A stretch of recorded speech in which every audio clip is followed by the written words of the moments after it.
Usa ka pagtuo, usa ka tingog, usa ka katawhan.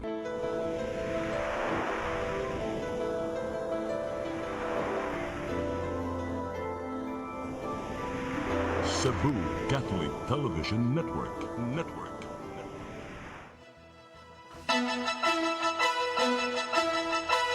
Puluhan sa mga balita sa Sairi 47. I want to sign.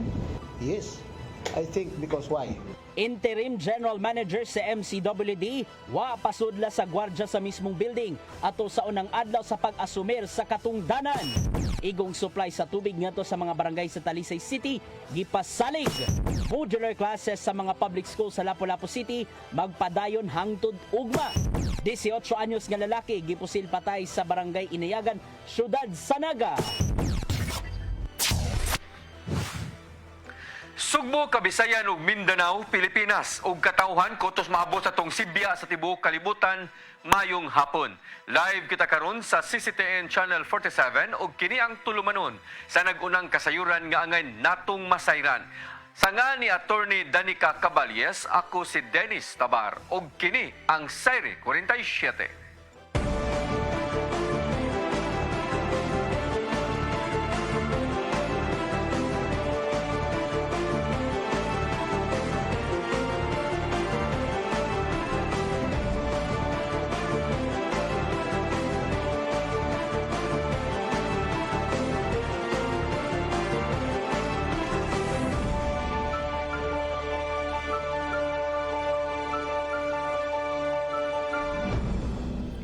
Ug karon sa kumpletong detalye sa atong mga balita, bag-ong gitudlo nga acting General Manager sa Metropolitan Cebu Water District wa pasudla sa gwardya sa MCWD building sa unang adlaw sa pag-asyum niini sa katungdanan. Nakapangutana siya kung unsay gikahadlukan sa MCWD kaniya. Ang kasayuran ihatod ni Sherissa Mayoy. Nasagmuyo karon ang bag-o nga gi-appoint nga Interim General Manager Attorney John D.X. Lapid ngadto sa Metropolitan Cebu Water District kini humana nga wala siya pasudla sa mga security guards sa MCWD sa yuga ng buntag aron unta nga mo report siyang buhatan isip bag-o nga General Manager sulod sa 90 ka adlaw. Matud na Attorney Lapid nga nasakitan siya nga wala siya pasudla sa buhatan, ilabi na nga siya ang regular nga empleyado ug igo lang siya nituman sa mandog gikan sa labaw sa Local Water Utilities Administration na kun LOA. Dugang niya nga wala siya gidapigan o gisuportahan sa padayon nga bangin nilang Attorney Joey Daluz, Cebu City Mayor Makil Rama ug sa LOA ug igo lang siya mibarug kung unsay tan-aw niya nga sakto. Medyo nasakitan ko gamay kay empleyado pa man ko sa MCWD kaya hindi ko pasudlon. I want to sign because I'm a regular employee of the Water District. If they will send me a show cause order, I will answer that. And if they will terminate me, tanaw na to sa metabo. Pero mutubag ko kung sa mga pasangil nila. Sa iyo ganinang buntag, may issue og memorandum si suspended General Manager Edgar Donoso ngadto sa security guards nga dili pasudlon si Lapid lagip na ang mga opisyali sa LOA kung walay pagtugot gikan ni Daluz og Donoso. Gawas ni ini natong Abril 12, 2024 ni issue og board resolution si Daluz sa show cause order bato kang Lapid human nga giingon miluib sa MCWD human sa pagdawat sa posisyon isip OIC General Manager nga gitudlo sa interim board. To investigate allegations. These are purely allegations kani mga pasangil nga sa luwa. And naman, I'm just working for the Water District. Wala ko gidapigan na niyon sa ang kumangong pagtuo is kanang luwa is our regulator na mo. Wala siya. Yang ni Daluz nga nawagtangan na sila og pagsalig kang Lapid tungod sa pagluib niini ngadto sa MCWD ug pagdawat sa posisyon nga gihatag sa interim board ngadto kaniya. Hinuon kung mahuman na ang maong issue, mamahimong mobalik pa si Lapid sa iyang pwesto isip customer service manager. Yes, I think because why? Ika-normal aning tanan. Magpabilin siya din with all the people nga iyang gihasol. Di na tayo maing atmosphere. No, the atmosphere tingali niya. You know, which is parang nako nata siya future, bata pa siya, abogado siya, maybe he will rise up unta din he. But I don't know, how can he earn back the trust of yang mga colleagues? No, I really don't know with Attorney DX. Apan alas 12:32 ganinang udto, pipagawas sa og memo si Donoso nga pareporton si Lapid pagbalik isip manager sa customer services. Sa pagsuwating balita, nagpadayon ang panag-abot nilang suspended General Manager Donoso, Chairman Daluz ug ang interim boards, Attorney Lapid ug silang Attorney Jeron Castillo ug Attorney Colin Rosel ug Cebu City Mayor Markel Rama. Sherry Zamay-Uy, CCTN News. Subay sa mga balita, may pirma og manifesto of support ang mga city o municipal mayor sa probinsya sa Sugbo nga giserbisyuhan sa Metropolitan Cebu Water District. Kini subay sa nagpadayong kaggubot sa mga leader sa MCWD pagpakita og suporta kang Attorney Joey Dalos nga mo'y giila nga chairman of the board, lakip na nila ni Miguelito Pato ug Mesino isip membro sa board. Mihulagway usab sa mga mayor ang aksyon sa luwa nga gipanguluhan ni Luwa Chairman Attorney Moises Salonga nga unlawful ang og na-misinterpret ang papel sa luwa ngadto sa mga water district. Lakip sa mipirma sa manifesto sila si LMP President Mayor San Shimora, Mayor Junard Ahong Chan, Mayor Didoy Suan, Mayor Jonas Cortez ug uban pa.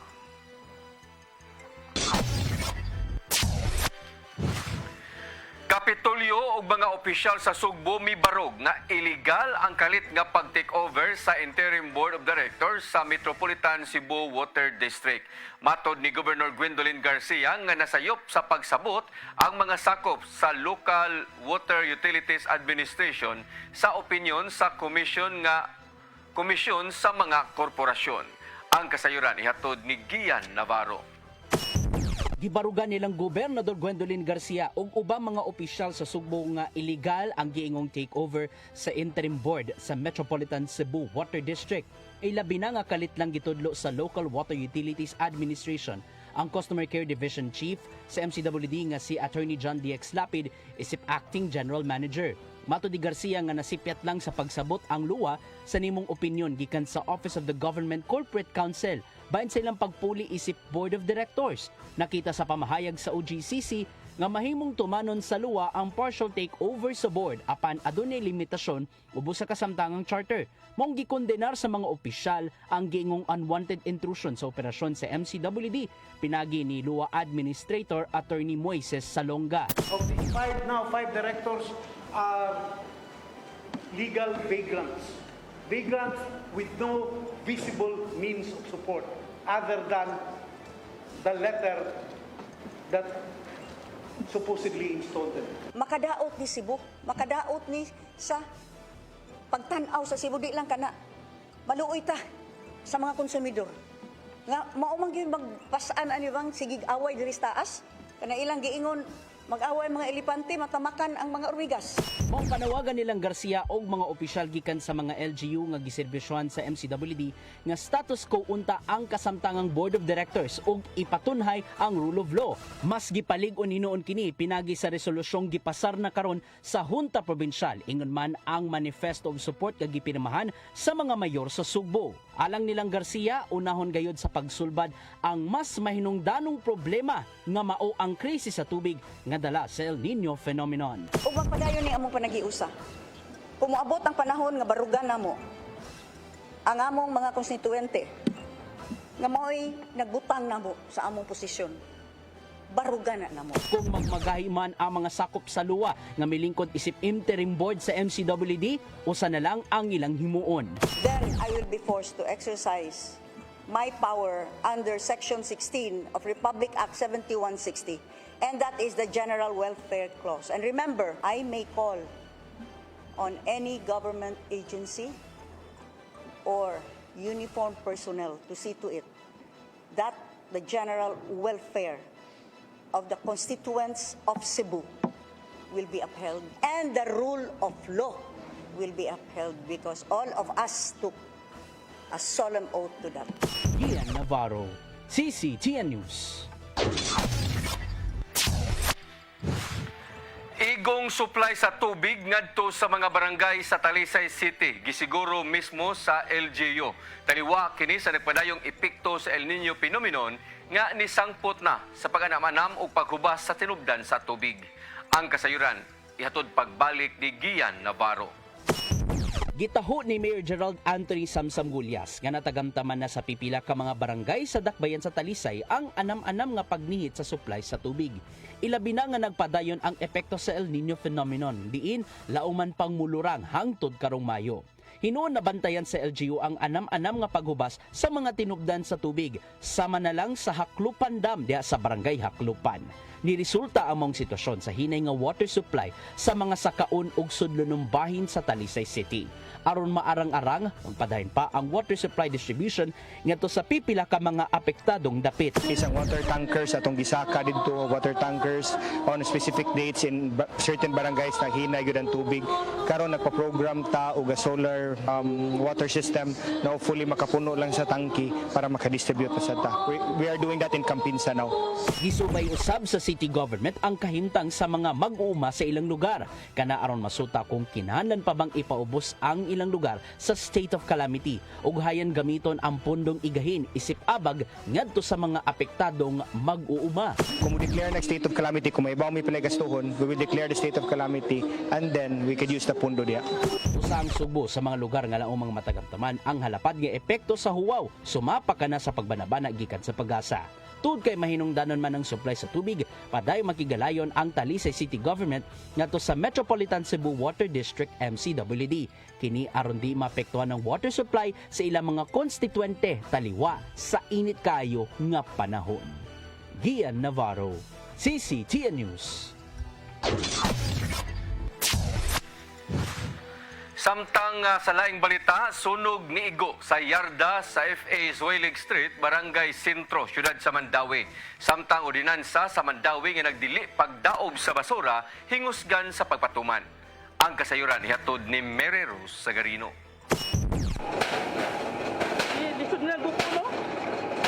Alas 10 kaganinang buntag ni Igo ang sunog sa yarda sa bakanting luna sa FA Zuelig Street sa Barangay Sentro sa siyudad sa Mandawi.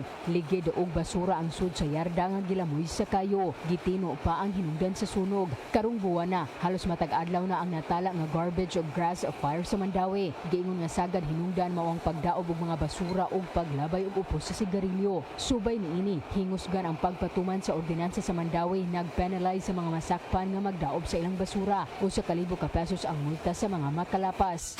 Ordinansa na siya ganagdaan, amo lang siyang gipahugtan nga ipa-implement na mo og pag-ayo, ipa-enforce na mo to avoid kaning loss of properties, lives, and of course ato sa environment ako mag-impact kung magsigitag burn og inganani mga basura.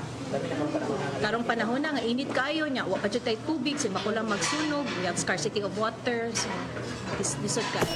Ang sakop sa Mandawi City Environment and Natural Resources Office o mga police eco-enforcer ang gitahasan pagpatuman niini. Mary Rose Sagarino, CCTN News. Gibisita ni Mayor Michael Rama ang mga nabiktima sa dakong sunog diadtong Sabado diya sa Barangay Sambagdos, dakbayan sa Sugbo. Kinaron susihon ang kahimtang sa mga nasunugan, dayon ipatuman ang reblocking sa mga kabalayan. Pasabot pa ni Rama nga tumong sa reblocking mo ang dali nila nga unya nga makasud ang mga dagkong sakyanan sa masa fire truck, ambulansya ug uban pa tungod kay nabantayan niya nga hagipot ang karsada. Gawasab niini gipanghatagan usab og ayuda ang mga usa ka gatos ka mga pamilya nga naapektuhan sa sunog.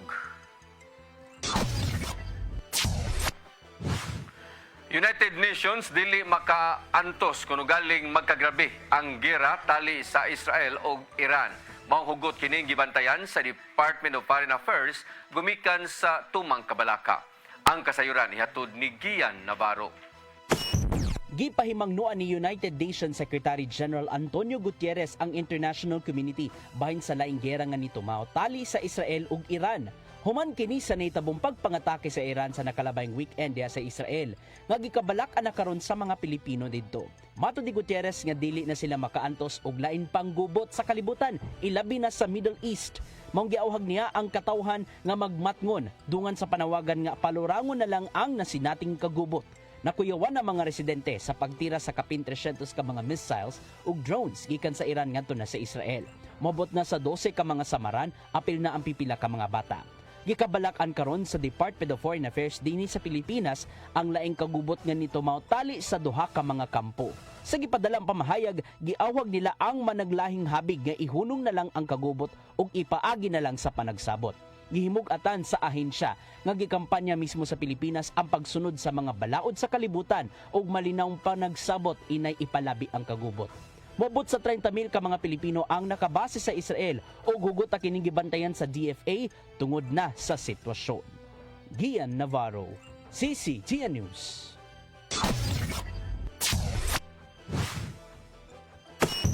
Mosunod, modular classes sa mga public schools sa Lapu-Lapu City magpadayon hangtod ugma. Kanaw guban pa mga balita sa bagbalik sa Sairi 47.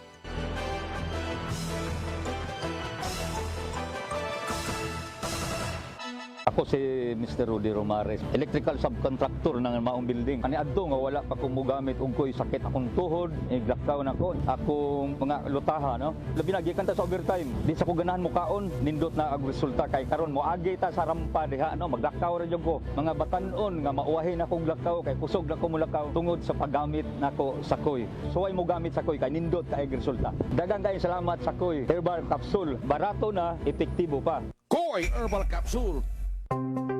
Discover the beauty of the Philippines.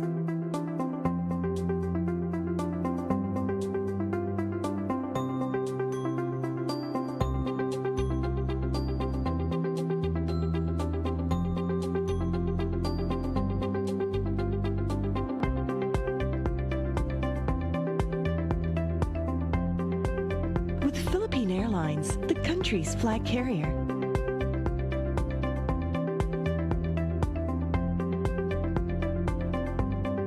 The airline that lets you feel the warmth of the nation.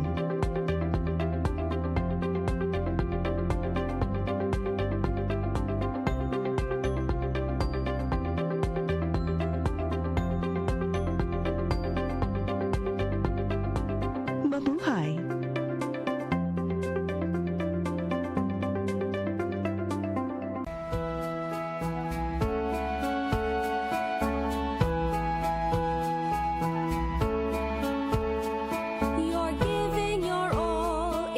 Glory, touching each heart and soul by spreading His words and wonderful deeds that send forth His kingdom. It's love that you feel, that you care for all who have gone astray. You show them the way that leads to His full of life. It's love in action, true love, faith in action.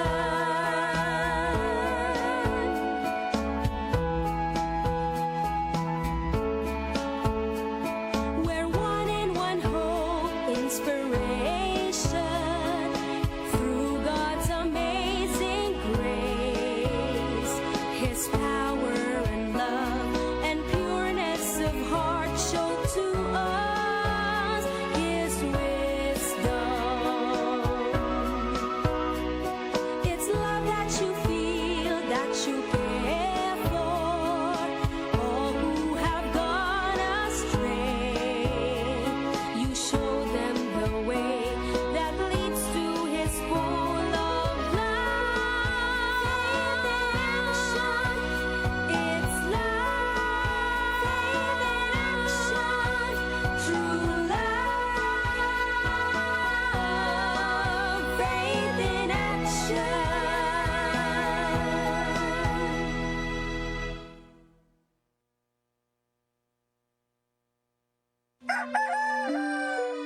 mangita pa mong gugod para internet sa kong anak, ma. Ay, wala na yung problema. Pag Sinisibo. Sinisibo, Sinisibo. For your internet connection. And for the signal of your cable TV. So fast and straight, that transmission to your home. Sinisibo. Sinisibo, Sinisibo. Offers you to have fiber optics. For your viewing experience, perfect and clear, so fast. So great and affordable for you to enjoy. Sinisibo. Sinisibo Television Network Incorporated offers fiber to the home broadband internet bundled with fiber to the home cable TV connection. Sinisibo Television Network Incorporated with its operation in Metro Cebu and the whole province of Cebu soon. And affordable for you to enjoy. Sinisibo.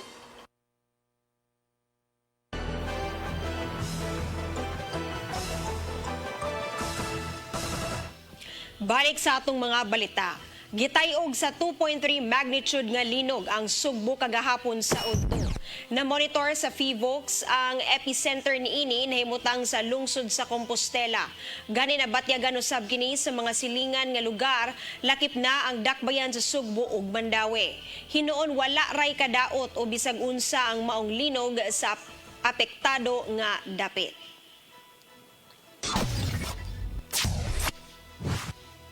Magpadayon hangtod ugmang adlaw ang modular classes sa mga pampublikong tunghaan sa dakbayan sa Lapu-Lapu.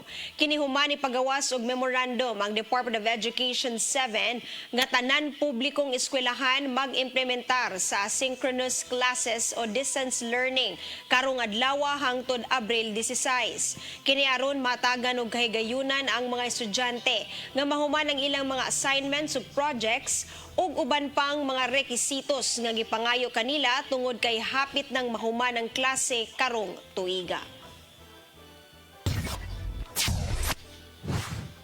Gihulagway sa Police Regional Office 7 nga wala makabalda sa transportasyon ang nationwide transport strike sa Piston ug ubang transport group karong adlaw.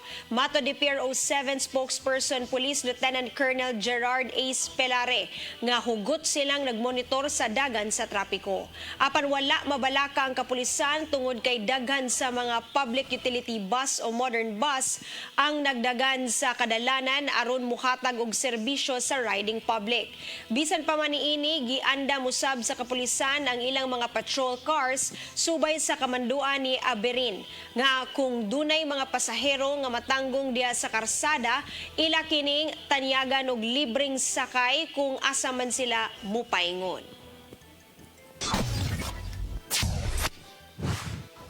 Igo lang nagprotesta ang mga sakop sa Piston Cebu aron pakigbatukan ang deadline sa consolidation sa mga karaang jeepney. Gipaagi lang sa picket rally ang pagpadayag sa ilang yangungo o gipahigayon kini sa mga dagkong dalan sa dakbayan sa Sugbo. Apan giklaro sa Piston Cebu nga kutob lang sa protesta ang ilang gibuhat ug dili sila musalmot sa transport strike nga unang gisugdan sa kauluhan. Kutob lang karong Abril 30 ang franchise consolidation sa mga traditional nga jeepney isip unang bahin sa PUV modernization program. Matod sa LTFRB 7 aniya sa kapin 80% sa mga karaang jeepney ang consolidated na ngadto sa mga kooperatiba. Samtang sa laing balita, traffic lights sa intersection sa UN Avenue ug DM Cortez Street sa dakbayan sa Mandawi gigamit na pagbalik. Kini human nga gitangtang ang barrier alang sa gidusuonta nga roundabout nga lugar. Ang kasayuran ihatod ni Mary Rose Sagarino.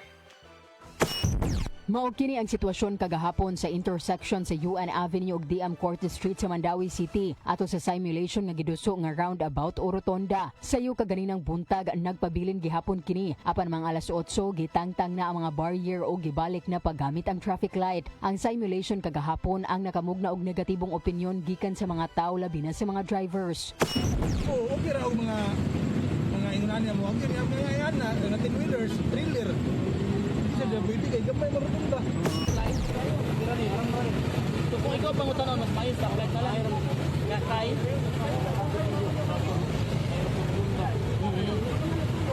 Yagaw dito. Ang rotonda ang gipropose sa kagamhanan sa probinsya sa Sugbo. Nagtumong kini nga masulbad ang trapiko sa lugar gumikan magpadayon naman lang ang dagan sa mga sakyanan nga walay gamit nga traffic light. Si Mayor Jonas Cortez nagkanayon nga aduna pay mga ipatuman aron mapalambo ang sitwasyon sa intersection nga may usa sa pinakabisi nga agianan sa Mandawi. Install ang flaring sa intersection. Ang tuyo sa flaring continuous. Ang kinsa tong mo right turn, continuous ang flow sa kuan. Kunya doon na sa tay katong access road from ngadto sa Cambugaong Bridge na naman to'y properties nga gi-donate right across sa Wilcon. Ang tuyo nato ana nga those who are going to Consolacion using Kansaga mo right turn na lang sila. Di na sila mo adto pa sa intersection. So makuhaan ang volume. Sa kasamtangan, magpabilin una ang paggamit sa traffic lights. Gamit na to ang manual sa atong mga traffic enforcers. So nakita na nga to sa technical working group unsay mga recommendations kung unsaon ang roundabouts. So mao na karon buntag nigo naman si Gob gabi nga mga 7 o'clock nga ibalik ang traffic light. Pero ato sanggi paluag. Mary Rose Sagarino, CCTN News. Moabot ngadto sa 4,000 ang nakakuha og libre nga driving course sa Land Transportation Office kon LTO, Lucop Central, Visayas. Kinisubay sa lapad nga pagpahigayon og libre nga theoretical driving course sukad pa niadtong Enero hangtod na sa Marso 2024. Nanginaot si LTO 7 Director Glenn Galario nga mas mudaghan pa ang mga benepisyo sa maong programa. Ilabi na gyud ang buot nga mokuha og lisensya. Karong tuiga, gipahigayunan og libre nga TDC seminar ang lungsod sa Badian, Dakbayan sa Talisay ug Dakbayan sa Bugo. PRO7 may palawom sa investigasyon sa pagkasikop sa drug courier nga taga Metro Manila nga nakuhaan og kapin usa ka kilo nga gituho ang shabu. Nasuta nga makadaghan na kini nga nakadeliver og shabu dinhi sa Sugbo karong tuiga. Ang kasayuran ihatod ni Arnold Bustamante. May panahon pagkaroon sa investigasyon ang Regional Intelligence Division 7 sa Police Regional Office 7 sa pagkasikop sa usa ka drug courier nga taga Metro Manila nga nakuha og kapin sa usa ka kilo nga gituang shabu niadtong Abril 10, 2024. Si Stephen Fabiano Sulina, 46 anyos, taga San Mateo, Rizal, nakuha ang kini 11 milyones ka pesos nga balor sa illegal nga druga sa atol sa gilusog nga bypass operation sa Barangay Hugan, Lungsod sa Consolacion, Probinsya Sugbo. Unang mibutyag si Sulina nga igo lang siya nga gisugo nga dalhon ang supply sa illegal nga druga sa Sugbo ug magpaabot lang sa tawag kung kinsa ang hatagan nini.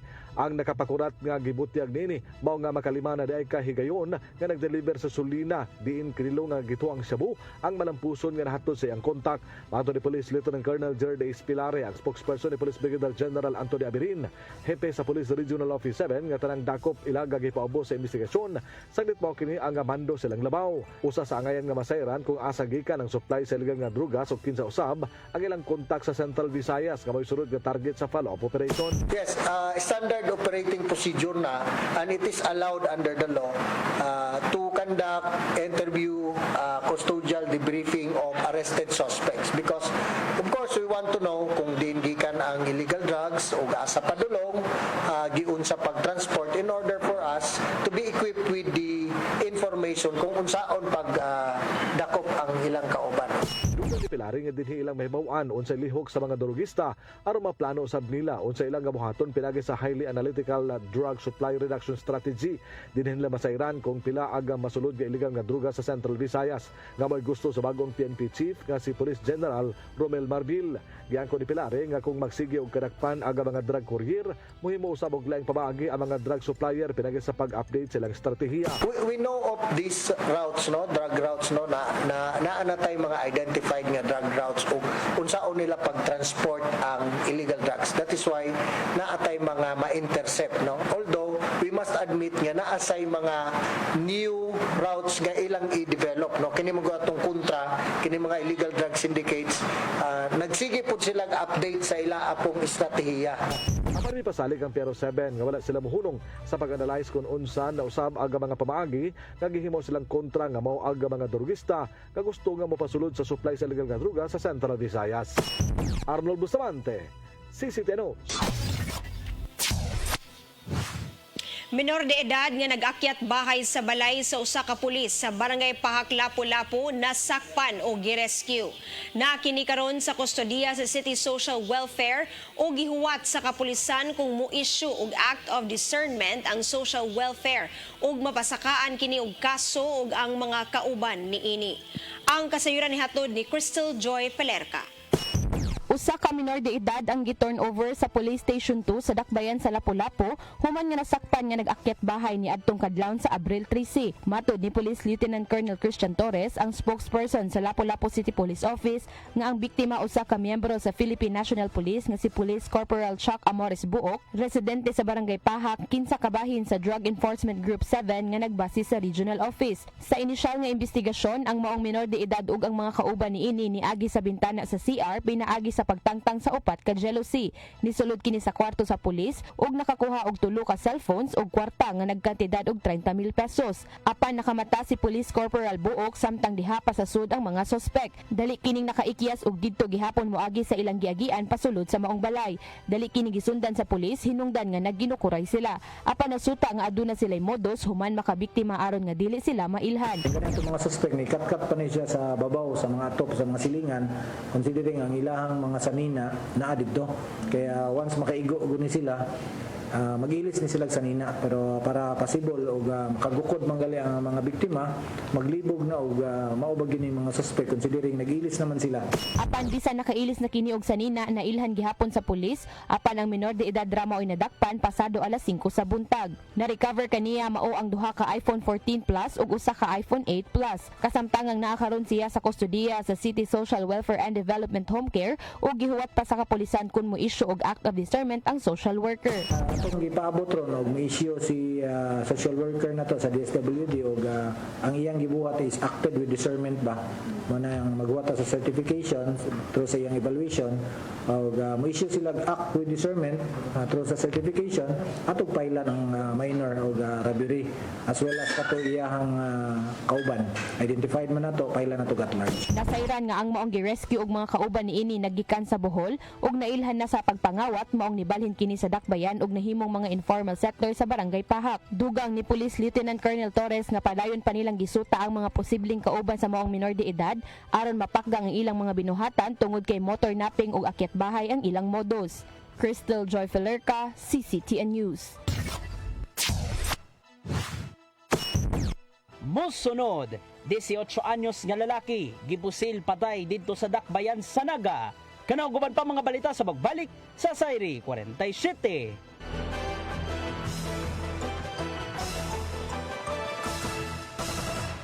Ako si Mr. Rudy Romares, electrical subcontractor ng maong building. Ani adto nga wala pa kong mugamit ug ko'y sakit akong tuhod, glakaw na ko. Akong mga lutaha, no? Labi na gikan ta sa overtime. Di sa ko ganahan mo kaon, nindot na ang resulta kay karon moagi ta sa rampa diha, no? Maglakaw ra jud ko. Mga batan-on nga mauwahin akong glakaw kay kusog na ko mulakaw tungod sa paggamit nako sa koy.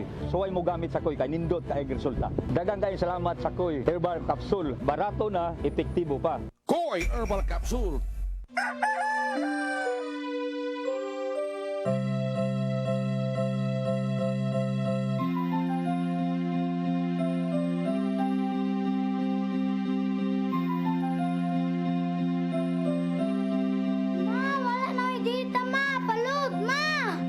Sorry ma'am, na-late ko. Nangita pa mong gusto para internet sa kong anak, ma'am. Ay, wala na yung problema. Pag sinisibo. Sinisibo, sinisibo. For your internet connection. And for the signal of your cable TV. So fast and straight that transmission to your home. Sinisibo. Sinisibo, sinisibo. Offers you to have fiber optics. For your viewing experience, perfect and clear, so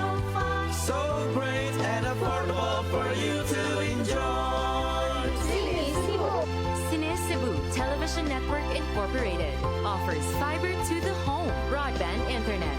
Bundled with fiber to the home cable TV connection. Sinis Cebu Television Network Incorporated, with its operation in Metro Cebu and the whole province of Cebu soon. And affordable for you to enjoy. Cine Cebu. I am the God that healeth thee. I am the Lord, your healer. I sent my word and healed your disease. I am the Lord, your healer. I am the God that healeth thee. I am the Lord, your healer. I sent my word and healed your disease. I am the Lord, your healer. I am the God that healeth thee. I am the Lord, your healer. I sent my word and healed your disease. I am the Lord, your healer. I am the God that healeth thee. I am the Lord, your healer.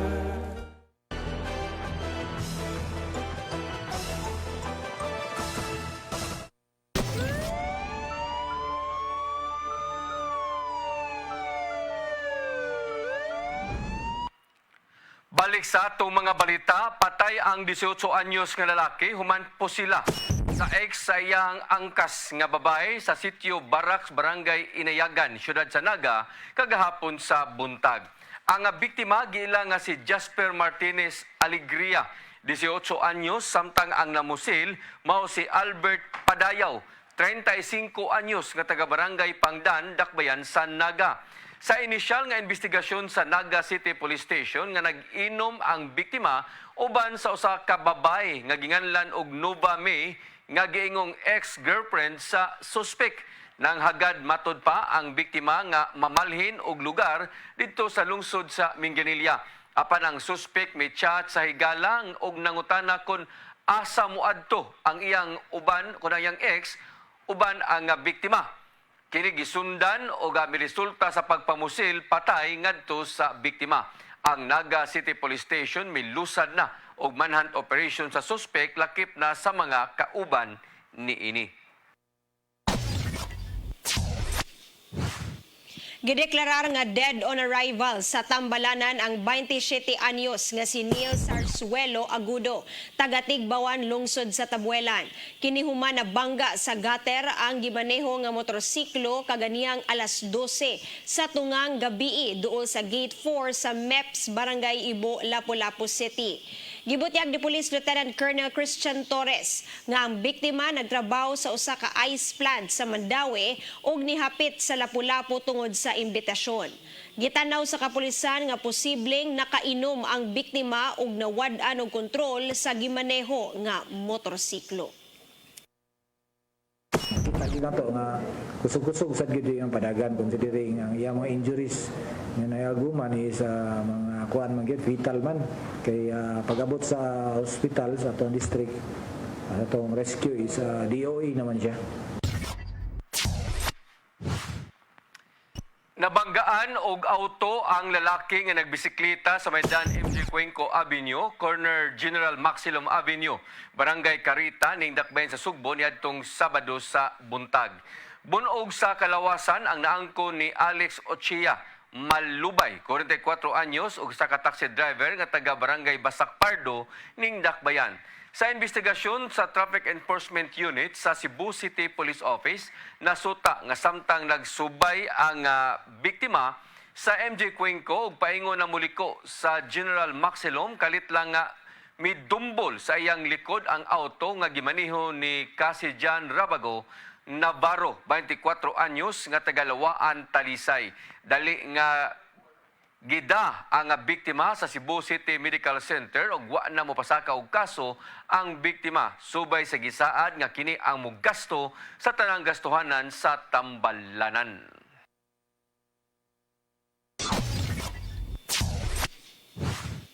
Habal-habal driver gipadakop siyang kaugalingong kapuyo human na suko ug nangulata human gibalibaran sa hangyo nga makighilawas ni adtong Sabado. Apan gimakak ni Rani Bong Cardanyo Tagalog, 33 anyos, taga sitio Wangyu, barangay Mambaling sa Dakbayan sa Sugbo nga nabalhog karon sa Mambaling Police Station. Matod sa biktima nga si alias Jezebel, 34 anyos nga wala pa matagbaw ang dinakpan. Mikuha og plastik nga bangko og gihapos ngadto kaniya nga miresulta siyang pagkaangol. Kalapasan sa RA 9262 kon anti-torture law ang atubangon nga kaso sa dinakpan samtang wala pay plano nga makig-uli kaniya si Jezebel.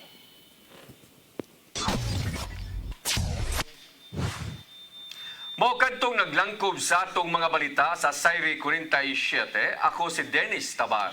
Ako si Danica Caballes, hangtod ugma sa inyong paboritong tulumanon. Sayri 47.